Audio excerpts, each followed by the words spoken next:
أعوذ بالله من الشيطان الرجيم. بسم الله الرحمن الرحيم. أفمن يعلم أن ما أنزل إليك من ربك الحق كمن هو أعمى إنما يتذكر أولو الألباب الذين يوفون بعهد الله ولا ينقضون الميثاق والذين يصلون ما أمر الله به أن يوصل ويخشون ربهم ويخافون سوء الحساب. صدق الله العظيم. بھلا وہ شخص جو جانتا ہو اس بات کو کہ آپ کی طرف، آپ کے رب کی طرف سے جو نازل کیا گیا ہے وہ حق ہے.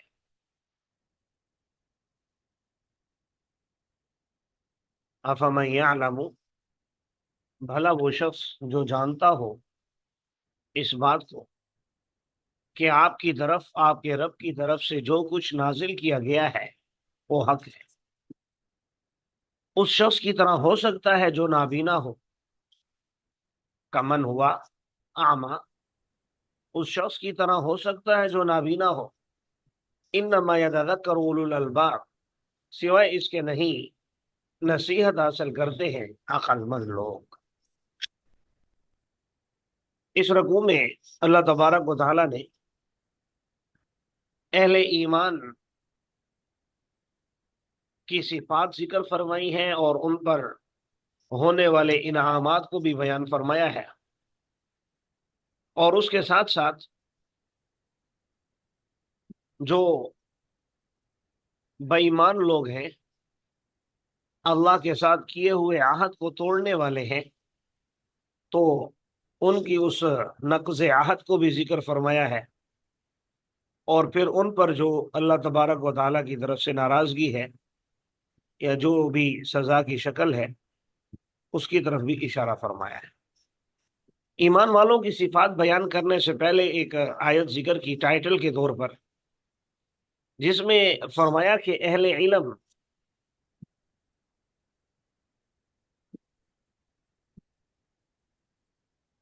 کا من ہوا اعمى، کہ جو لوگ یہ بات جانتے ہیں، اہل علم ہیں، کیا وہ اس شخص کی طرح ہو سکتے ہیں جو نابینا ہو؟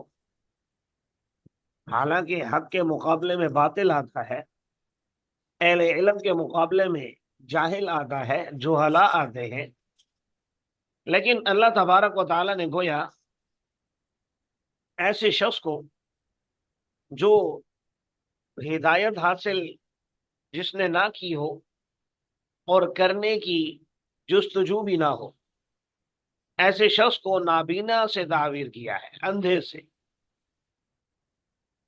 کیونکہ آپ نے اردو میں بھی محاورہ سنا ہوگا، اگر آپ راہ چلتے کسی سے ٹکر جائیں اور سامنے والا آدمی بھی بدتمیز ہو تو وہ فوراً آپ سے کہتا ہے اندھے ہو، حالانکہ وہ آپ کی آنکھیں دیکھ رہا ہے، لیکن پھر بھی آپ سے کہتا ہے اندھے ہو، یعنی نظر نہیں آیا. تو قرآن اتنا واضح موقف رکھتا ہے دنیا کے بارے میں، آخرت کے بارے میں، اللہ کے بارے میں، بعث بعد الموت کے حوالے سے اتنے دلائل، بس کے دلائل کے انبار لگائے ہوئے ہیں. تو جو ان کو، جس کو یہ نظر نہیں آ رہے، وہ پڑھتا نہیں ہے، سمجھتا نہیں ہے، تو اللہ تبارک و تعالیٰ نے فرمایا کمن ہوا اعمى، چلو جو نابینا ہوتا ہے اسے تو نظر نہیں آ رہا تو بات سمجھ میں آتی ہے. بھئی آپ تو بینا ہے، آپ کو تو نظر آنا چاہیے، صحیح راستے پر چلنا چاہیے، لیکن اس کے باوجود آپ جان بوجھ کر اندھے بنے ہوئے.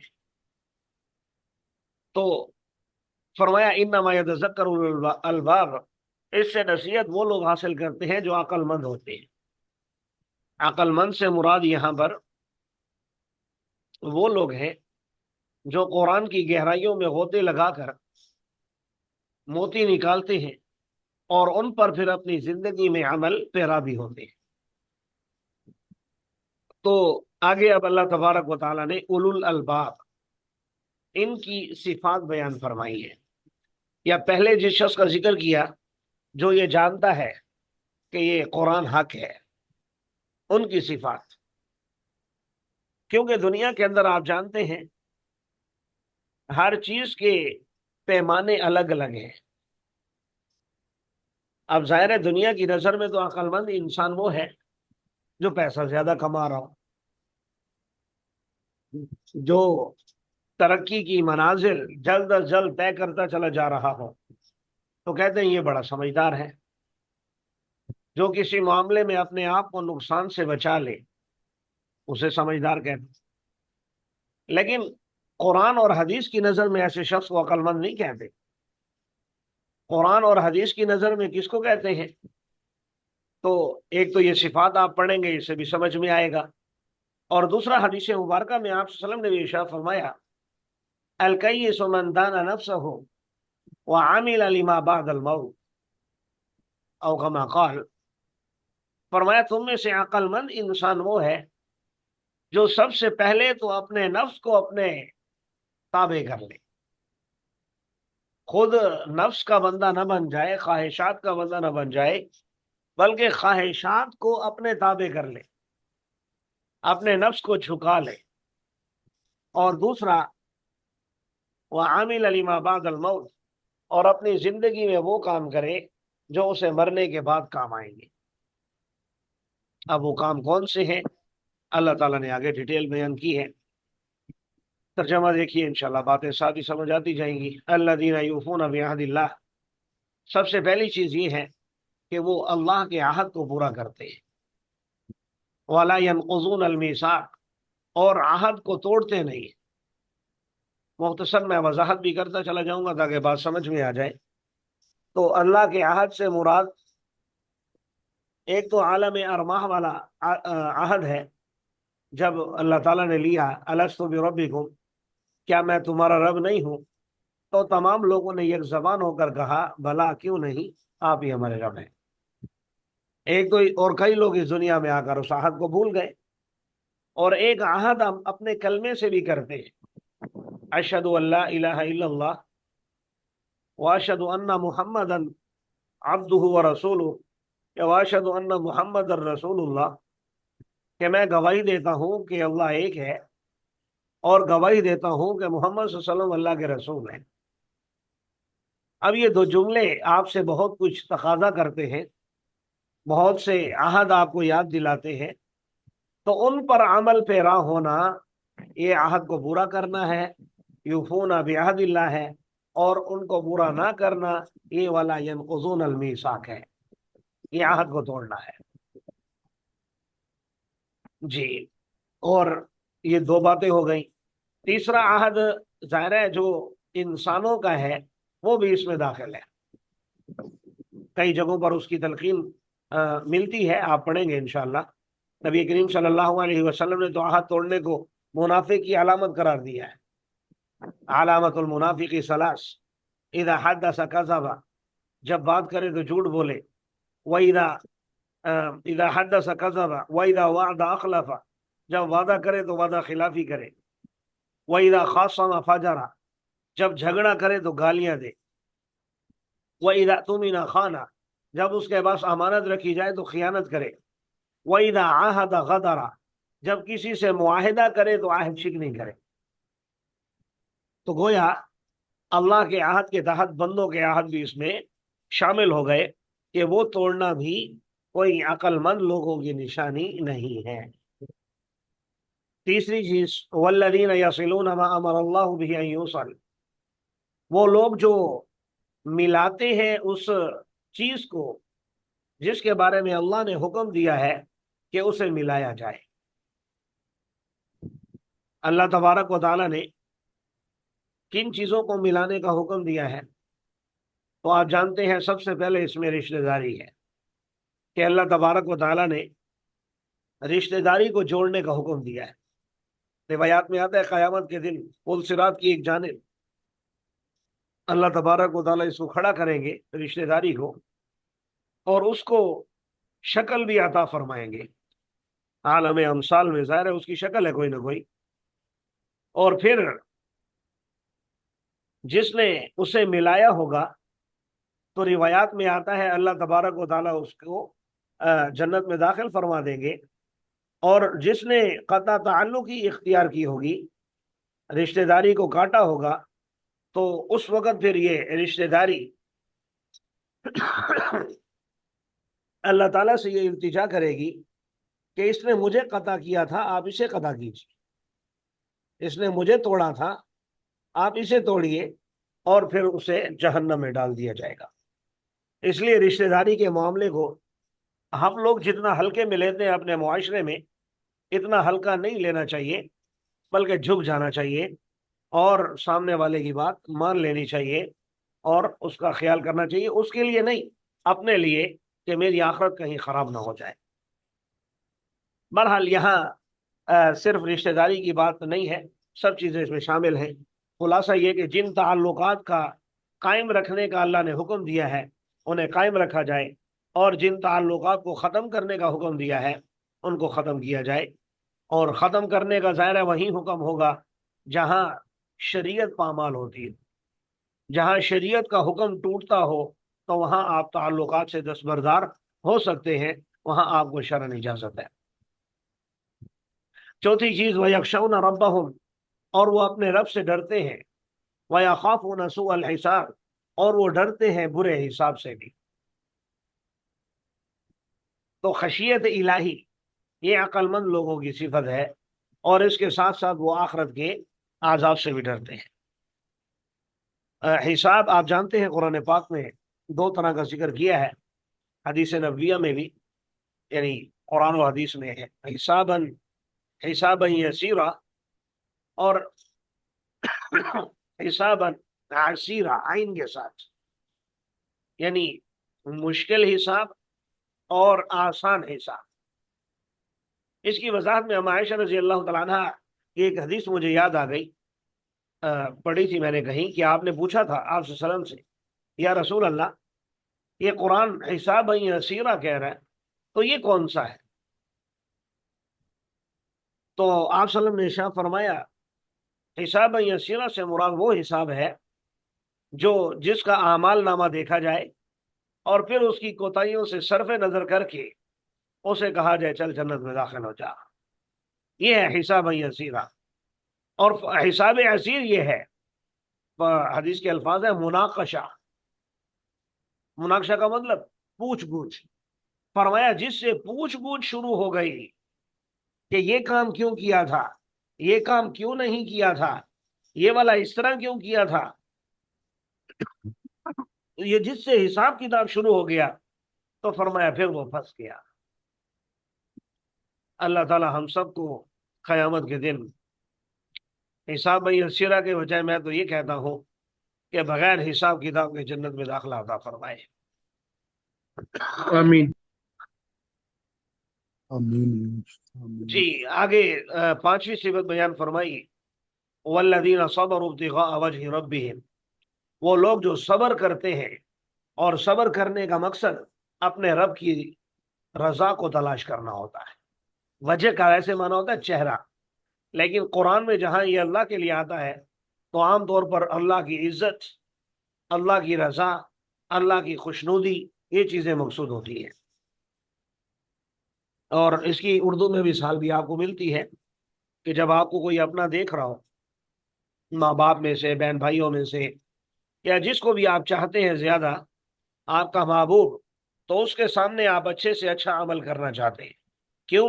کیونکہ اس کا چہرہ آپ کی طرف ہے، وہ آپ کو دیکھ رہا ہے، تو آپ چاہتے ہیں کہ میں اس کو خوش کر دوں اور اپنے عمل سے متاثر کر دوں، اس لیے چہرے کا ذکر ہوتا ہے اللہ کی رضا کے لیے۔ باقی صبر کی میں 3 قسمیں پہلے عرض کر چکا ہوں، امید ہے آپ حضرات کو یاد ہوگی۔ وَأَقَامُوا الصَّلَاةَ وَأَنفَقُوا مِمَّا رَزَقْنَاهُمْ سِرًّا وَعَلَانِيَةً، نماز قائم کرتے ہیں، خرچ کرتے ہیں اس رزق میں سے جو ہم نے ان کو عطا کیا ہے، سرا چھپا کر بھی، وعلانیہ اور دکھا کر بھی۔ دکھا کر اس لیے تاکہ دوسروں کو ترغیب ہو، اور چھپا کر اس لیے تاکہ ان احادیث پر عمل ہو جائے جس میں آپ نے فرمایا کہ قیامت کے دن 7 قسم کے لوگ اللہ کے عرش کے سائے تلے ہوں گے، ان میں سے ایک وہ بھی ہوگا جو دائیں ہاتھ سے خرچ کرے اور اس کے بائیں ہاتھ کو پتہ نہ چلے۔ تو اس میں بعض علماء نے لکھا ہے کہ فرائض دکھا کر دینے چاہیے،